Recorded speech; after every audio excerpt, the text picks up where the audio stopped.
रसिक वे हैं जो युगल के लिए हैं, रसिक वे हैं जो युगल से प्रकट हुए हैं, रसिक वे हैं जो युगल में निवास करते हैं, रसिक वे हैं जिनमें युगल निवास करते हैं, प्रिया प्रियतम जिनके स्वरूप में निवास करते हैं। रसिक वे हैं जिनका जीवन युगलार्थ है, रसिक वे हैं जिनकी सांसें युगलार्थ है, रसिक वे हैं जिनकी वाणी युगलार्थ है, रसिक वे हैं जिनका संग रंग सभी युगलार्थ है, रसिक वे हैं जिनके जीवन से मृत्यु से युगल को सुख होना ही होना है। रसिक वे हैं जो युगल सुख से ही प्रकट हुए हैं, रसिक वे हैं जो युगल के सुखों के द्वारा लाए गए हैं, रसिक वे हैं जो युगल के सुखों तक लेकर जाने के लिए आए हैं, रसिक वे हैं जो युगलमय होने वाले हैं, रसिक वे हैं जो युगल से अभिन्न है, रसिक वे हैं जो युगल के संग है, रसिक वे हैं जो युगल के संग में, उनके रंग में, उनकी तरंग में, उनकी माधुरी में, उनके प्रेम में, उनकी सेवाओं में, उनके श्रृंगारों में निरत है। रसिक वे हैं जो युगल से हैं, रसिक वे हैं जो युगल में हैं, रसिक वे हैं जो युगल के लिए हैं, रसिक वे हैं जो युगलार्थ है, रसिक वे हैं जो प्रेमार्थ है, रसिक वे हैं जो वृंदावनार्थ है, रसिक वे हैं जो रस और वृंदावन की माधुरी में भीगे हुए हैं, रसिक वे हैं जो युगल सुखों के लिए बावरे हो गए हैं, रसिक वे हैं जो युगल सुखों के लिए बावरे हो गए हैं। रसिकों का रस, रस जिसके पास है, जितना रस है, जहां रस है, हमारे पास जो भी रस है, जो भी रस है, रस तुम जिसे भी समझते हो, जिसे भी रस की परिभाषा में मानते हो, वो मात्र रसिकों का रस है। हमारे जीवन में अगर कोई मिष्ठान है तो किन्हीं रसिकों का रस है वो, किन्हीं रसिकों ने अपने इष्ट के लिए उसे सजाया है। हमारे जीवन में अगर संगीत है, हमारे जीवन में अगर कोई वाद्य है, तो रसिकों का रस है। रसिकों ने अपने प्रेमी के लिए बहुत सुंदर सुंदर वाद्यों का आविष्कार किया है। रसिकों ने वाद्यों का आविष्कार किया है। सभी रसिकों के अपने वाद्य रहे हैं, सभी रसिकों का अपना गान रहा है, सभी रसिकों ने नवीन नवीन लीलाओं को प्रकट किया है।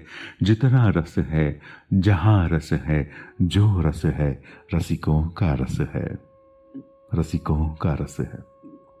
जगत में कोई राग सारंग गा रहा है, वह रसिकों का रस है। बहुत सी ऐसी कलाएं हैं जिन्हें कोई बना रहा है और व्यापार कर रहा है, वह रसिकों का रस है। जितना भी यह विस्तार हुआ है, जितना भी यह रसकंपा बनी है, यहाँ तक अगर कोई सुन पाया है तो उनके श्रवण पुटों में रसिकों का रस है, उनके जीवन में रसिकों का रस है। रसिकों का रस क्या है? रस ही रसिकों का है। रसिकों के अतिरिक्त रस कहीं है ही नहीं। रसिक क्या है? रस जहाँ है वही रसिक है। रस जहाँ एकत्र है वही पात्र रसिक है। रस की परिभाषा को अगर तुम छूओ तो अपनी ही परिभाषा में तुम कहोगे, मैंने कह तो दिया है कि यह फूल है और इस फूल से मुझे रस है, परंतु अब सोचने पर मजबूर हूँ कि क्या मुझे उससे रस है। कहने के उपरांत आपके पदार्थों में विभक्तियाँ होगी, वो हटने लगेंगे सामने से। आप कह कर देखिए कि मुझे इस वस्तु पदार्थ में रस है। आपका मन उस वस्तु पदार्थ से उठकर अगली वस्तु पदार्थ तक पहुंचेगा। मन को लगेगा कि मैंने रस कह दिया उसे। रस बहुत बड़ी बात है। आपसे पूछा जाए आपको किस में रस है, तो आप क्या कह पाओगे कि आपको वेणु में रस है, वेणु श्रवण में रस है। वेणु सुनते ही आपके जीवन में, आपके भीतर रसिकों का रस, जो रस का चरणामृत है, श्री वृंदावन रस है, वो ध्वनित होने लगता हो। वेणु श्रवण से ही आपके भीतर लीलामृत झारियों की फुलवारियां खिलने लगती हो। यह रसिकों का रस है। यह रसिक शिरोमणि श्री श्याम सुंदर का निज रस है। यह वेणुवादन रसिकों का आविष्कार है। यह वेणुवादन रसिक श्याम सुंदर का अपनी श्री प्रिया के लिए प्रथम गान है। ये जो वेणु वादन करते श्याम सुंदर है, एक रस इन्होंने गाया, किसी का चुराया हुआ गीत नहीं गाया है, कहीं से उठाया हुआ कोई पद नहीं गाया है। इन्होंने अपना प्रेमालाप प्रकट किया है, अपना प्रेमालाप, उनका निज रस है अपनी प्यारी के प्रति, अपनी प्रिया के प्रति निज आह्वान है। उसे कौन सुन पाया है? इतना मधुर श्याम सुंदर ध्वनित होंगे, सनमोहित कर लेंगे। जो मुद्रा, जो दशा सनमोहित हो गई है, वह कैसे भान कर पाएंगे कि इन्होंने किस मधुरता से अपनी प्रियतमा को पुकारा है। मुझे तो लगा कि मुझे पुकारा है, वह ठहर जाएगी उस वेणु वादन से, उसके भीतर गौप्य रस प्रकट होने लगेगा और उस गौप्य रस को अपने भीतर से आंदोलित होते हुए महसूस करते हुए वह गोपी गीत की रमणी उस रस मधुरा में, उस रस मधुरा में भरती हुई रसिकों के रस में आग गिरने लगेगी। रसिकों का रस क्या है? जहाँ श्याम सुंदर गा रहे हैं अपनी प्यारी के लिए उनके प्रेम रस के गीतों को, अमृतों को, पदों को, संगीतों को, प्रेम का प्रलोभन है। रसिक हमारे जीवन में एक प्रेम नाम की दुर्लभ वस्तु है, हम सभी उसकी ओर आकर्षित हैं, परंतु वह प्रेम हाथ में नहीं आ पाता है। अचानक एक दिन जीवन में रसिक प्रकट होते हैं और प्रेम का एक तूफान लिए होते हैं, प्रेम का एक उत्सव लिए होते हैं, प्रेम का एक उन्माद लिए होते हैं, प्रेम का एक हमारे ऊपर एक पुरस्कार लिए होते हैं। प्रेम खोजा जा सकता है, इस अवधारणा से थक गए हम तुम, और रसिक प्रकट होकर हमारे प्रेम को एक रंग रूप में सजाकर हमें श्री रसिक माधुरी, प्राण माधुरी, हम प्रिया प्रीतम को पाना चाहते हैं। हमारे प्रिया प्रीतम हमारी सामर्थ्यता तो देखो, अरे हम उन्हें निहार पाए, इतना बोध हम में नहीं है, इतनी अनुभूति हम में नहीं। हमारी इंद्रियों की क्षमताएं बहुत कम है, क्षमताएं बहुत कम है। हम किसी मछली की तरह नहीं सुन पाते। समुद्र में ऐसी मछलियां होती हैं जो बहुत दूर का सुन लेती है और बहुत मधुरता से वह कूकती है। वो मछलियां जैसा गाती है वैसा गान, बड़ा ही रसीला है वो गान, वो मछलियां जैसा गाती है। अब सुनिएगा कि समुद्र में जो विराटतम नील मणि सी झूमती हुई मछलियां हैं, जिन्हें जगत कह सकता है कि व्हेल मछली है, ब्लू व्हेल है, उनका गान आप सुनिएगा, उनका गान आप सुनिएगा। मीन जैसे कि कोई मणि हो, मीन एक सचल मणि हो, जैसे मणि। लोग कहते हैं मणि, अरे मणि में क्या मणि, जो मीन नृत्य करती है जल राशि के भीतर। रसिक ऐसे रस के मीन है, रस में जो मीन है, नदियों में जो मीन है, श्री वृंदावन में जो मीन तत्व है, अर्थात उस रस तत्व से बाहर आ ही नहीं सकता। रसिक ऐसे मीन है, उस रस सुधा के, उस रस मदिरा के, उस रस मधुरा के, उस सागर के। रसिक रस निधि है, रसिक रस प्राण है, रसिक चूड़ामणि है। रसिकों का रस बड़ा अमृतमय है, तीव्रता से तुम्हें सुनना था। रसिक तो कुंज निधि है, प्रेम निधि है, रंग निधि है, सुधा निधि है। रसिक अमृत निधि है, रसिक प्राण भरण करने की महौषधि है। हमारे प्राणों को एक आवेग है, एक आवेश है। रसिक कृपा निधि है, सुख निधि है, रस निधि है, प्रेम निधि है। प्राणों के लिए मधुर, प्राणों के लिए मधुर सवित उपहार है। रसिक लीला निधि है, रसिक करुणा निधि है। रसिक लीला दर्शन लाएंगे, रसिक मधुरता का दर्शन लाएंगे। हमारी सामर्थ्यता में बांके बिहारी, राधा वल्लभ लाल और राधा रमण जैसे मधुर स्वरूपों का अनुभव प्राकट्य कैसे होता।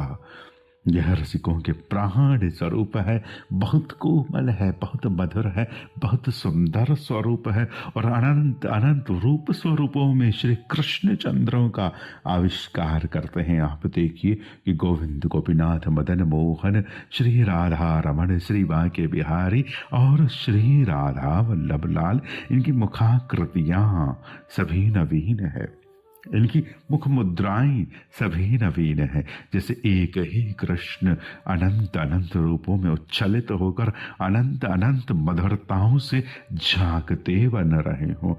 अब एक संग इनका निहार करेंगे सप्तनिधियों का, तो आपको लगेगा इस सप्तनिधि स्वरूपों में जो मधुरता है, कोमलता है, सुभगता है, सुंदरता है, वह मेरे नयनों में विहारित उस रूप माधुरी में भर जाए, जिसे मैंने अभी अभी अपनी पलक ढांप कर युगल मुद्रा में परत अनुभव करके हृदय में, प्राणों में सेज पर विराजमान किया हुआ है। रसिक एक फूल है, प्रेम के, प्रिया प्रीतम के मिलन के, रस के, श्रृंगार के, रसिक एक वो रस फूल है। प्रेम कहीं मिला है तो कोई फूल कहीं खिला है, रसिक खिल गए वो प्रेम के फूल है। रसिक प्रेम के फूल है, रसिक कृपा निधि है, जोड़ा निधि है, रसिक परम निधि है। रसिकों ने जीवन में अमृत आ भरा है, रसिक जीवन की अमृत निधि है। इस रसिक मधुरा का, इस रसिक वंदना का, इस रसिक पाठ का बहुत रसिकाई से प्रचार कीजिए। अगर आप किन्हीं रसिक की वस्तु हैं तो इसे नित्य सुनिए। रसिक परम निधि है, रसिक कृपा निधि है, रसिक करुणा निधि है, रसिक लीला निधि है, रसिक राधा रस सुधा निधि जैसी लालसा देने वाले हैं। ये लालसा राधा रस सुधा निधि में पान करूं, उसका मनन करूं, उसका श्रवण करूं, ये लालसा राधा रस सुधा निधि देने वाले रसिकों की कृपा से ही प्रकट हुई है। राधा रस सुधा निधि नहीं प्रकट करते तो ये लालसा कैसे हृदय में प्रकट होती कि हम उनकी अमृतमयी वाणियों में परायण करें। आप लीला दर्शन देखना चाहते हैं, रसिक आपको केली माल देते हैं, रसिक आपको हित चतुरासी जी देते हैं। जैसे एक युद्ध में जाने वाले योद्धा को श्रृंगार किया जाता है, उसे अस्त्र शस्त्रों से सुसज्जित किया जाता है, वैसे ही लीला दर्शन के मधुर श्रृंगार रस में आप प्रवेश करने वाले हो। इन वाणियों में जो रंग रस भरा है, अमृत भरा है, मधुरता भरी है, उसे अपने अंदर भर लो और अब निहारो इन वाणियों के संग रंग के मधुरता में भरे उन तरंगों में भर भर कर अब निहारो। तो जैसी निहार हम बिन रसिक पाते लीलाओं में, रसिक वाणियों की कृपा से उसमें सहज और श्रृंगारों का मधुर अवतारों का रंगन भर जाता है, वास्तविकता और चमत्कृत हो जाती है। रसिक वो चेतन है, रसिक कोई आर्टिफिशियल इंटेलिजेंसी का स्वांग नहीं है। रसिक बहुत गूढ़ मधुरा है, आप नहीं मिला सकते सप्तनिधियों के स्वरूप को एकत्र करके। रसिकों के हृदय में ऐसी मुद्राएं भरत है श्री प्रिया प्रियतम के रूप में। रसिकों के यहाँ प्रिया में सभी माधुरी है, प्रियतम में सभी माधुर्य है। गोविंद भी है, गोपीनाथ भी है, मदन मोहन भी है। रसिकों के नयनों में सप्तनिधि विराजमान है, रसिकों के नयनों में सप्तनिधि विराजमान है।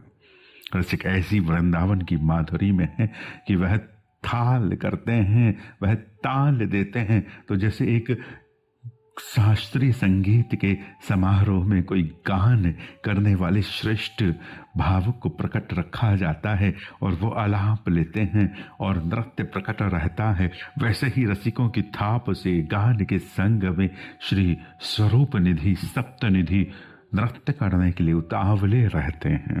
गोविंद गोपीनाथ मदन मोहन नाचने लगते हैं जब वे स्वामी जी गान करते हैं। अनंत अनंत स्वरूप बहुत ही मधुरताओं से आभरते हैं। अचानक एक बहुत ही कंदरा है और ये जो रज का बहुत ही सुंदर ये जो रज का एक बहुत ही सुंदर शिखर बन गया है यमुना के तट पर। इसमें से जब स्वामी जी पदगान करते हैं, बड़ा सुंदर सुगंधों का संचार होता है। स्वामी जी जब पदगान करते हैं, बहुत ही वहाँ एक रंग सा उछल कर आने लगता है। क्या वहाँ कोई फूलों की नदी है? क्या वहाँ कोई मणि रहती है? क्या वहाँ कोई रंग रस भरता है? स्वामी जी के गान के उपरांत अनंत नाग नागिनियां जैसे उस मधुरता में भर रही हो। तुम और मैं कहाँ जानते हैं बाकी बिहारी को, तुम और मैं कहाँ जानते हैं, कहाँ मानते हैं बाकी बिहारी को। वो जो बाकी बिहारी स्वरूप माधुरी है, वहाँ अनंत अनंत नागिनियां नागरियां झंझनाती हुई, खलखलाती हुई, सरकती हुई उस कुंज निकुंज को समेटे रहती है। अनंत अनंत जैसे जैसे लताएं, जैसे अनंत अनंत चेतनाएं उस माधुरी को छुपा रही हो। इतनी मधुर मधुर सुरंग माधुरी नाच उठती है किसी कंदरा में। जब स्वामी जी पदगान करते हैं, कुछ तो रहस्य है। उस कंदरा से घुंघरुओं की आवाज आती है, सुगंधें आती हैं और चमक दमक के गुच्छे उड़ते हैं। ये क्या है? रसिक पदगान गाने वाले हैं, श्री बांके बिहारी प्रकट होने वाले हैं। रसिकों के हृदय में लालसा प्रकट हो गई है। लालसा के मूल में पदगान है, पदगान के संग में नृत्य प्रकट है। जब वे गाते हैं, रसिक गाते हैं, तो श्री सरकार, श्री रसिक सरकार, श्री वे रसिक निधि, श्री रसिक नागर अपनी रसिकाई में भरत रूप के एक युगल रूप में, एक युगल स्वरूप में नृत्यमय मुदित होते हैं। रसिकों की ये जो नृत्य के विद्यार्थी हैं, जिन्हें वे सिखा रहे हैं, पढ़ा रहे हैं, जिन्हें वे राधा बना रहे हैं, कैसे विद्यार्थी बनेंगे श्याम सुंदर रसिकों के? वे श्याम सुंदर को राधा बनाएंगे। आओ पुकारो श्याम सुंदर को कि हे गोविंद, आओ मैं तुम्हें राधा बनाऊं। आप अनुभव करो कि गोविंद, जिन्हें यूं देखना पड़ता था, अब कह रहे हैं कि मेरे शीश की सो, तेरे चरणों की सो, चरण छू कर कह दूं कि हाँ, मुझे बना दो राधा रानी का। नचाओ मुझे और न जा सके कोई उन्हें। स्त्रैण में, हमारे संगीत में ना होगा स्त्रैण, हमारे जीवन में ना होगा स्त्रैण, हमारे राजभोग में ना होगा वो प्रेम का स्त्रैण, वो माधुर्य, वो श्री राधा सरकार। कैसे अंग हैं, कैसे सुरंग रंग है, कैसा उनका स्वरूप है, कैसी वे फूल हैं। उस फूल की माधुरी को समेटे रसिकों का हृदय, और हृदय में भरत रसिकामृत प्रेम अमृत युगलामृत चरणामृत। रसिकों के यहाँ चरणामृत है, और चरणामृत में सत्य में चरणों का अमृत है। रसिकों ने के यहाँ जो चरणामृत है, उसकी सुगंध से बड़ा ही अपने इष्ट की सन्निधि का अनुभव होता है। ऐसे रसिकों का चरणामृत है, ऐसा रसिकों का दिव्य प्रेमामृत प्रसाद है। जैसे कि श्री इष्ट के आशीष से सिंचित, उनके ही राजभोग से, उनकी ही निज रसना से जो एक सुवासित माधुरी प्रसाद है, वो हमारे प्राणों में आतुरी है। और इस प्रसाद की झंकार से हमारे में हमारे प्राण, हमारे इष्ट, हमारे प्रेम, हमारे प्रियतम आ भरने लगेंगे। जीवन में प्रेमी तभी जी सकता है जब प्रेम उसके भीतर निवास करता हो। प्रेमी रसिक तत्व है, युगल निधि है, युगल मिलन की साक्षात प्रेम मूर्ति है। और प्रेमी जब ही जी सकता है जब उसका प्रियतम उसमें रहता हो। रसिक ऐसे जीवन निधि है जिनके प्रेम उनमें निवास करते हैं। ये रसिक है, इनके संग में, इनके क्रियाकलापों में श्री सरकार गान करते हैं, नाच उठते हैं।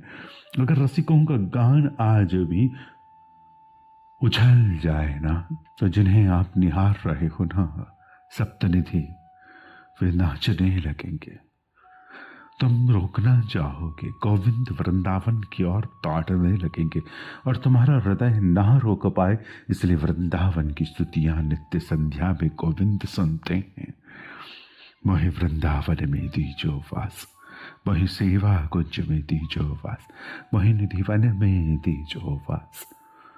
उस आस की भावना को कौन समझ सकता जो तड़प रहा हो इन माधुर्यों के लिए। जो तड़प रहा होगा वो उनके सामने होगा तो किसी दिन वो रसिकों के गाने से दौड़ चलेंगे गोविंद को वृंदावन की ओर, तो कोई रोक ना पाएगा।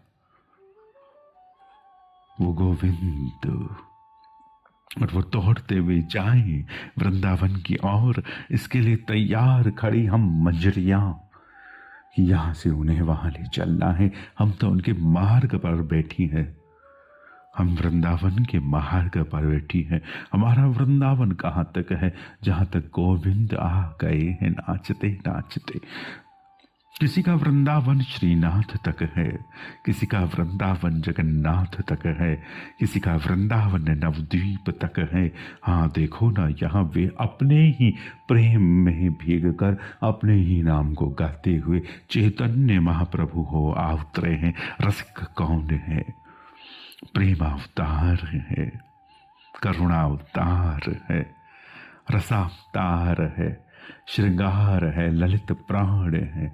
इष्ट के ललित प्राण, हमारे प्राण झर रहे हैं, मर रहे हैं, इष्ट के प्राण खिल रहे हैं। एक दीपक बुझने को है और एक दीपक और रस से और सुधा से और मधुरा से भरने को है। वह अस्त नहीं होगा, वो जगमगाता रहेगा, झिलमिलाता रहेगा, फूल की तरह उसका रस उछलता रहेगा, खिलता रहेगा। पूर्णिमा के उपरांत चंद्र और पूर्ण हो तो कोई समझे कि यह प्रेम का शुक्ल पक्ष कभी जाता नहीं है। यहाँ प्रेम का उज्जवल रस ऐसा छप जाता है, उज्ज्वलता को ही छाप लेना संभव है। हमारे जीवन में दो पक्ष है, कृष्ण पक्ष है, शुक्ल पक्ष है। हमारा चंद्र पूर्णिमा से पुनः अमावस्या तक जाता है। हमारे जीवन में भक्ति के उपरांत पुनः यह प्राकृत अवस्थाएं प्राप्त होती हैं, परंतु नित्य जो उज्ज्वल रस में निवास करता है, नित्य जहाँ पूर्णिमा उपरांत और पूर्णिमा का अनुभव प्राप्त करने की लालसा रहती है, मिलनोपरांत और मिलन की गुंथनों से जो मुद्राएं झरती हैं उन्हें रसिक कहते हैं।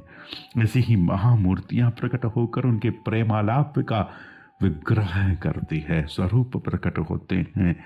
यह ग्रहण, यह आग्रहण, यह विग्रहण रसिकों का ध्वनि प्रपात है। विग्रह प्रकट ही रसिकों के नयनों से होते हैं, रसिकों के गीतों से होते हैं। प्राण प्रतिष्ठा जो अनुष्ठान है ना, बहुत ही महंगा अनुष्ठान है। उसे सत्य में अगर कोई निभाना चाहे तो उसे स्वर्ण को कलशों में भर भर कर अभिषेक करना होगा, रत्न मणियों से अभिषेक करना होगा, और जो वस्तु पदार्थ अभिषेक हो चुकी है वह अर्पित हो गई है, वह आश्रमों को अर्पित हो गई है। यह मान लेना होगा जो इस अभिषेक को करा रहे हैं, किस अभिषेक को स्वरूप प्रकट हो रहे हैं, प्रवेश हो रहा है, उनका प्रतिष्ठान हो रहा है। श्री मंदिर में सबसे बड़ा अनुष्ठान माना जाता है। श्री जब मूर्ति स्थापना होती है, स्वरूप स्थापना होती है, विग्रह में प्राण स्वरूप का, प्राण भरने का मंत्र आलोड़न होता है। इस क्रिया में प्राण की लेन देन होती है।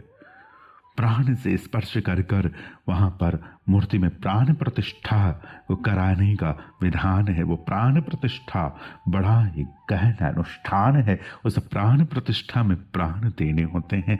वस्तु सहित साकार रूप में रखने के लिए प्राणों को संपूर्ण अभिषेक कर कर, तत्वों को संचय कर कर, उन पर अभिषेक कर कर उस अर्घ को प्रदान करने वाले रसिक है।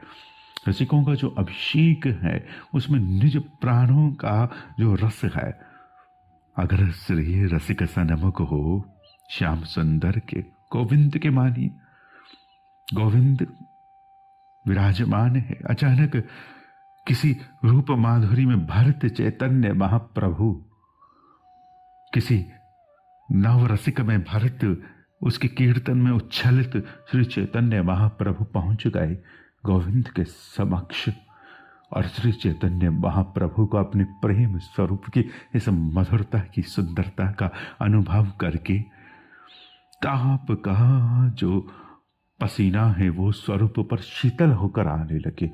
श्री महाप्रभु जो विरह अग्नि से जड़ थे, उन्हें अपने गोपीनाथ का स्मरण होने लगे, उन्हें अपने गोविंद का स्मरण होने लगे, उन्हें अपने मदन मोहन का स्मरण होने लगे।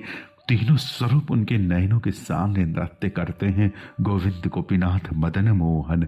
कहीं वह चरण झांकते हैं, कहीं वह उनकी भुजाओं को झांकते हैं, कहीं वह मुखार बिंद झांकते हैं। उस मुखार बिंद माधुरी का दर्शन करते ही, गोविंद का दर्शन करते ही श्री महाप्रभु के रोमकूप पर शीतल स्वेद बिंदु पसीना, ठंडा पसीना, स्वेद बिंदु, प्रेम का शीतल पसीना नहीं आ सकता। ऐसा पसीना हमारे यहाँ का पसीना गर्म है, प्रेम का पसीना शीतल है, मधुर है, अति तरल, अति स्वेद बिंदु है, शीतल बिंदु है। फूल पर जैसे ओस की बिंदु आती है, ऐसे उस प्रेम के पसीने की तरह श्री चैतन्य महास्वरूप पर फूल पर जैसे ओस आती है, ऐसे गोविंद को निहार कर प्रेम की फुहारें भर गई।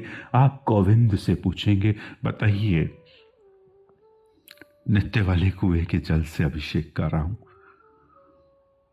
अथवा वे कहेंगे ना स्वयं ही कि ये जो फुहार उछल रही है, इनके स्वरूप से जो इनकी सुगंध उड़ रही है, एक मधुर सुगंध आ रही है श्री चैतन्य महाप्रभु के स्वरूप से, उनके स्वेद कूपों से, उनके रोम कूपों से उस सुगंध में स्नान करा दो। उस मधुरता में, उस स्वेद रस में, रसिकों का स्वेद रस, श्री चैतन्य महाप्रभु का प्रेम रस, अश्रु रस इतना शुद्ध है कि हाँ, श्री गोविंद उससे स्नान करेंगे। उछलता है उनके नयनों से, केवल नयन से उछलता है, और रसिकों के रोम रोम में नयन है। आपने अगर रसिक वाणियों का मनन संग किया है, अनुभव किया है, रसिकों के रोम रोम में नयन है, रोम रोम श्रवण है, रोम रोम स्पर्श अनुभव करता है। नयन भी, वाणी भी स्पर्श अनुभव करती है। रसिकों की इंद्रियों में संपूर्ण इंद्रियों का रस है। कोई भी इंद्रिय मात्र इंद्रिय नहीं है, वो महा इंद्रिय हो चुकी है, प्रेम की इंद्रिय हो चुकी है। रसिक प्रेम रस में है, रसिक खिलते श्रृंगार में है, रसिक जीवन है, रसिक जीवन की यात्रा है, और जीव मृत्यु की यात्रा पर है, रसिक जीवन की यात्रा पर है। रसिक एक जीवन की प्राप्ति को करके उस जीवन का फल वितरण कर रहे हैं। रसिक मुस्कुरा रहे हैं, खिल रहे हैं, रसिक फूल है, और हम उस फूल की झरती हुई मंजरियां हैं। आओ अपनी उस फूल माधुरी को, रसिक माधुरी को हृदय में समेटें, प्राणों में भरें, और रसिकों को बड़े ही हृदय से आरती करें, नमस्कार करें, उन्हें दुलार करें। उन्हें नजर ना लगे, रसिकों को नजर ना लगे, रसिकों की बलैया लें, रसिकों को संभालें।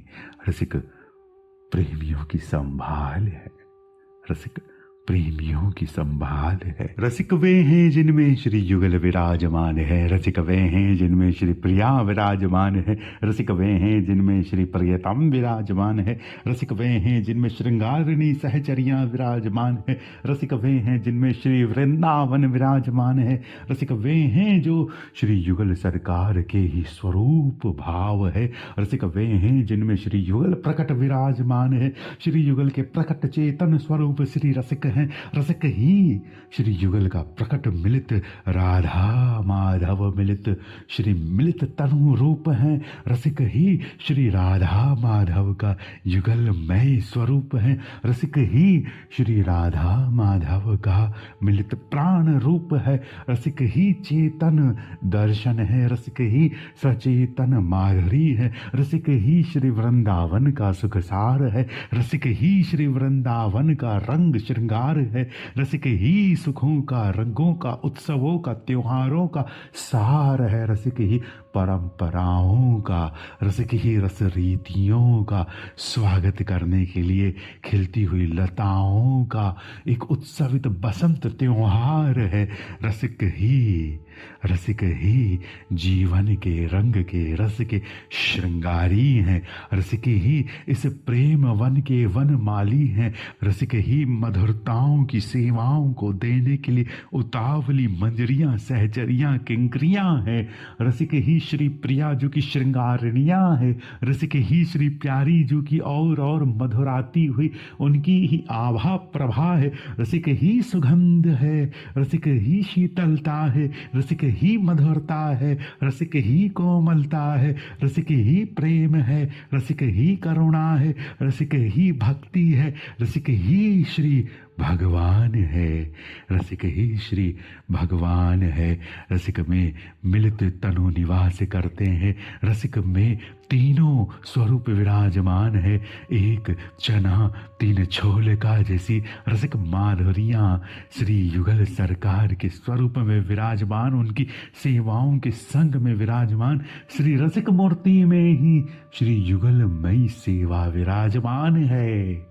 श्री युगलमयी सेवा विराजमान है। रसिकों को पुनः पुनः पुनः पुनः नित्य नमस्कार है। रसिकों के नाम से जीवनों का उद्धार है। रसिकों के नाम से जीवनों में सर्वत्र सिद्धियां प्राप्त होती है। रसिकों के नाम से जीवन में सर्वत्र कृपा प्राप्त होती है। रसिकों की कृपा से दिव्यतम दुर्लभ तत्वों की प्राप्ति होती है। रसिकों की कृपा से प्रेम की सिद्धि होती है, भाव की सिद्धि होती है, भावना की सिद्धि होती है। श्रृंगारों के मार्ग खुलते हैं, सेवाओं के पथ खुलते हैं। रसिकों के हृदय से ही रस गीत प्रकट होता है, प्रेम गीत प्रकट होता है, प्रेम का विलास प्रकट होता है, प्रेम का उत्सव प्रकट होता है। रसिक ही जीवन के त्योहार हैं, रसिक ही जीवन के उत्सव हैं, रसिक ही जीवन में इष्ट को लेकर आने वाली माधुरी है। रसिकों को नमस्कार है, रसिकों को नमस्कार है, रसिकों के चरणों में प्राणों का नमस्कार है।